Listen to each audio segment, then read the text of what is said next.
முட்டை புரோட்டீன் தானே, சாப்பிட்டா என்ன? வீட்ல சும்மா தானே இருக்கா, சாப்பிடலன்னா இப்ப என்னவா?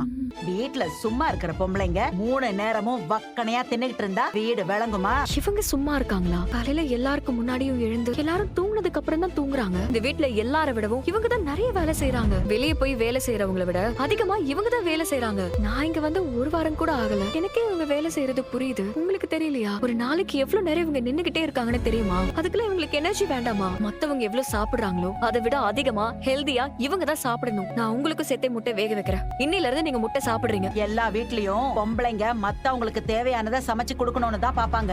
அவங்கள பத்தி எல்லாம் யோசிக்க மாட்டாங்க. அப்படிலாம் கிடையாதுங்க. பொம்பளைங்க தன்னை பத்தி யோசிக்க கூடாதுன்னா எங்கேயும் எழுதி வைக்கல. நீ என்னம்மா என்ன குடும்பக்கார மாமியார் மாதிரி நடத்துற? நீ இருக்கிற திசை பக்கமே வரக்கூடாதுன்னு தான் நினைக்கிறேன். காலும் வாயும் சும்மா இருக்காம வந்து உட்காந்து பேசிக்கிட்டு இருக்க. நான் கிளம்புறேன். சும்மா இருக்கீங்கன்னு சொல்றாங்க, அதை கேட்டுட்டு எப்படி அமைதியா இருக்கீங்க? நீங்க ரொம்ப இடம் கொடுக்குறீங்க. கணக்கே பார்க்காம சமைக்கிற உங்களுக்கு சாப்பாட்டுல கணக்கு பார்க்கலாமா? நீங்க குனிஞ்சு குனிஞ்சு போறதுனாலதான் கொட்டிக்கிட்டே இருக்காங்க எல்லாரும். விடு, எனக்காக நீயே சண்டை போடுற. நீங்க போட்டிருக்கணும், போடல, அதான் நான் போடுறேன். சிரிப்பு அழகாதான் இருக்கு, அதுக்காக உங்களை கஷ்டப்படுத்தும் போதெல்லாம் சிரிச்சுக்கிட்டே இருக்கணும்லாம் இல்ல. அம்மா, ஹோம்வொர்க். பாப்பாவை நான் பாத்துக்கிறேன், நீ வா. அம்மா ஏற்கனவே நிறைய வேலை பாக்குறாங்கல்ல, அதனால இனிமே ஹோம்வொர்க் எல்லாம் நான் சொல்லி தரேன், சரியா? சரி.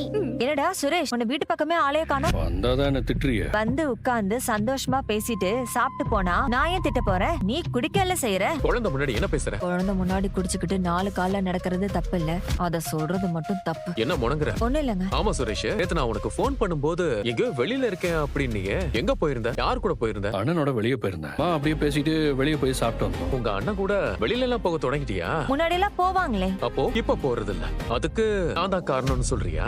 அப்படி நான் எங்கங்க சொன்னேன்? அண்ணனும் தம்பியும் என்ன பேசுனீங்க? வேலை விஷயமா தான் பேசிட்டு இருந்தோம். உங்க அண்ணன் உனக்கு வேலை வாங்கி தரேன்னு சொன்னாரா? சூப்பர்.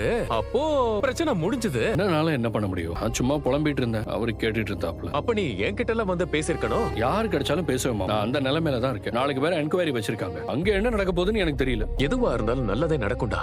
எனக்கு நம்பிக்கை இல்ல. அழகுமதியை சப்போர்ட் பண்ணிருந்தா ஏதாவது நடந்திருக்கும். எதுவுமே பண்ற மாதிரி தெரியல. அவதான் காரணத்தை தெளிவா சொல்லிட்டாளே சுரேஷ். அவளை கல்யாணம் பண்ண எல்லாம் சரியாடும் நீங்க தானே சொன்னீங்க. உங்களை நம்பி தானே நான் கல்யாணம் பண்ணேன். என்னடா வேலை கூட கிடைக்கல. சுரேஷ், எந்த சிச்சுவேஷன்ல உனக்கு கல்யாணம் நடந்ததுங்கிறத மறந்துட்டியா? அவனா ரீவைண்ட் பண்ணி காட்டட்டுமா? ரிசப்ஷன் முடிஞ்ச அன்னைக்கே ராத்திரி கல்யாணம் வேணான்னு பொண்ணு வீட்டுக்காரங்க கிளம்பிட்டான். அது எங்க உனக்கு பெரிய அவமானமா வந்து முடியுமோன்னு ராத்திரியோட ராத்திரியா என்ன பண்ணணுமோ பண்ணி அந்த அழகுமதியை உனக்கு கல்யாணம் பண்ணி வச்ச. ஊர் முன்னாடி நீ தலை குனிஞ்சு நிக்க கூடாதுங்கிறதுக்காகத்தான் அப்படி பண்ண. ஆனா நீ என்னடான்னா இப்படி எல்லாம் பேசுற. உங்க அப்பா என்னடான்னா அந்த பொண்ணு ஓடுறா நடக்கிறா அப்படின்னு கம்ப்ளைண்ட் பண்ற. நீ என்னடான்னா உன் வாழ்க்கையே என்னாலதான் போச்சுன்னு பேசுற. உங்களுக்கு எல்லாம் என்ன பார்த்தா எப்படி தெரியுது? உன் வேலை போனதுல இருந்து நான் வருத்தப்படாத நாளே இல்ல.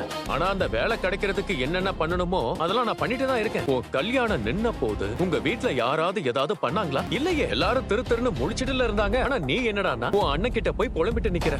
அவன் ஏன் கவலைப்படுறான்? இவரு எதை யோசிக்கிறாரு? என்ன முணங்கிட்டு இருக்க? உள்ள ஏதாவது வேலை இருக்கா? முதல்ல அதை போய் பாரு. நம்ம குடும்பத்துக்கு ஏத்த மாதிரி அந்த பொண்ணு மாறுறதுக்கு கொஞ்சம் டைம் ஆகும். நாம கொஞ்சம் பொறுமையா இருக்கணும். அதை விட்டுட்டு அந்த பொண்ணு ஓடுறா நடக்கிறா அப்படின்னு கம்ப்ளைண்ட் பண்ணிட்டு இருக்க கூடாது. அப்படி பண்ணா அதுக்கெல்லாம நான் பஞ்சாயத்து பண்ணிட்டு இருக்க முடியும்? ஒரு கல்யாணத்தை பண்ணி வச்சுட்டு எல்லா பக்கமும் நான் அடி வாங்கிட்டு இருக்கேன். என்கொயரி தானடா. நாளைக்கு உன்னோட சஸ்பென்ஷன் கேன்சல் ஆகும். அழகுமதி சப்போர்ட் பண்ண மாட்டான்னு யாரா சொன்னா? அவ சப்போர்ட் பண்ணுவா, பண்ண வைப்போம். சுரேஷ், உன் பொண்டாட்டிக்கு சம்பளம் எவ்வளவு தெரியுமா? 20,000 ரூபாயாண்டா. பேசாம இருக்க மாட்டியா நீ? இல்லங்க, லட்சக்கணக்குல சம்பளம் இருக்கும்னு நினைச்சேன். நீங்களும் சாப்பிடலாமே அத்தை. வாய் சும்மா இருக்காம எதையாவது பேசிட்டே இருக்கீங்க.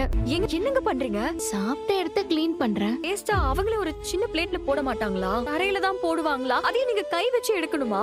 மாப்பிள்ள வீட்டுக்கு வந்தப்போ வேலையை பத்தி பேசினாரு. வேலையெல்லாம் வாங்கிடலாம்னு தான் சொன்னாரு. நானும் ட்ரை பண்ணிட்டு தான் இருக்கேன். பாக்கலாம். அழகுமதி நினைச்சா ஏதாவது செய்யலாம். ஆனா அவதான் பிடிவாதமா இருக்காளே. உன் பொண்டாட்டிய பத்தி நாங்க மாப்பிள்ள கிட்ட பேசணும் தான். அவர் ஏதாவது சொன்னாரா? அவ திமிரு பிடிச்சவளா இருக்காளே, அத பத்தி தான் பேசணும். எதுக்கு எடுத்தாலும் எதிர்த்து பேசுறா. வாக்கிங் போறதுக்கு 7:30 கூட்டினத நீ பார்த்தல. காலையில வேலைக்கு கிளம்புறவ கிட்ட சம்பளம் எவ்வளவுன்னு தான் கேட்டேன். 20,000 ரூபான்னு சொன்னா. இவ்வளவு குறைவா சம்பளம் கொடுக்கறாங்கன்னு யதார்த்தமா தாண்டா கேட்டேன். அதுக்கு என்ன சொன்னா தெரியுமா? எனக்காவது அந்த சம்பளத்தோட ஒரு வேலை இருக்கு, உங்க பையனுக்கு அது கூட இல்லையேன்னு சொல்றா. அப்படி கேட்டாலும் ஆமாடா, என்ன கேட்டாலும் பதிலுக்கு பதில் பேசுறா. சமையல் விஷயத்துல கூட மூக்க நுழைக்கிறா.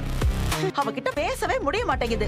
மாப்பிள்ளை எல்லாமே சரியா பண்ணுவாரு, ஆனா இவ விஷயத்துல மட்டும் எனக்கு என்னமோ உறுத்தலாவே இருக்குடா. அவ சரியான ஆளானே தெரியல. இன்னும் யாரையும் மதிக்க மாட்டேங்குது. உனக்கு வேலையெல்லாம் கிடைக்கலன்னு வையே, உன்னை சுத்தமா மதிக்காதனால எப்படியாவது வேலையை திரும்ப வாங்கிடணும்டா. உங்ககிட்டயாவது நல்லா பேசுறாளா? இப்பதான் மெல்ல பேச ஆரம்பிச்சிருக்கோம். அந்த திமிரு பிடிச்சவ சுரேஷ தூக்கி சாப்பிடுவா போல இருக்குங்க. அதெல்லாம் அப்படிலாம் விட்டுறக்கூடாது சுரேஷ். எல்லாம் நம்ம கண்ட்ரோல்ல இருக்கிற வரைக்கும் தான். ஐயோ போகட்டும்னு விட்டோம்னு வையே, அப்புறம் குடும்பம் நடத்த முடியாது. புரியுதா? ஆம்பளைங்க வேலைக்கு போகணும், பொம்பளைங்க குடும்பத்தை பாத்துக்கணும். அதை தாண்டி பொம்பளைங்க வேலைக்கு போக கூடாதுலாம் நான் சொல்ல வரல. வேலைக்கு போனாலும் புருஷனை சப்போர்ட் பண்ற மாதிரி இருக்கணும். வேலைக்கு போறதுனால வீட்டை கவனிக்க மாட்டேன், புருஷனை மதிக்க மாட்டேன்லாம் சொல்லக்கூடாது. நீ சொல்லிவிட்டு அவளுக்கு. சரிப்பா, நான் பேசுறேன். அவ எதிர்த்து பேசுறது மட்டும் இல்லாம அலறியும் கெடுத்து விட்டுருவா போல இருக்குடா. அவங்க வீட்டுல கூப்பிட்டு வச்சு பேசலாம்னு தான் யோசிச்சோம். மாப்பிள்ளை வேண்டாம்னு சொன்னதுனாலதான் நாங்க அமைதியா இருக்கோம். இல்லைன்னா அதையும் செஞ்சுதான் ஆகணும். முதல்ல கண்டிச்சு வைக்கலைன்னா எல்லாமே கைமீறி போயிடும். சரிப்பா. இருந்து இப்படி ஒருத்தி ஏன் இந்த வீட்டுக்கு வந்து சேர்ந்தாலோ, அவ அமைதியா இருந்திருந்தா சுரேஷுக்கு வேலையும் போயிருக்காது. முதல்ல பார்த்த பொண்ணையே கல்யாணம் பண்ணிக்கிட்டு சந்தோஷமா இருந்திருப்பான். இப்ப அதுக்கும் வழி இல்லாம பண்ணிட்டா. இப்படி எதுலயுமே அடங்காம இருக்கிறவளை வச்சு நம்ம என்னதாங்க பண்றது? எதையாவது சொல்லி புலம்பிக்கிட்டே இருக்காத, ஏதாவது பண்ணலாம்.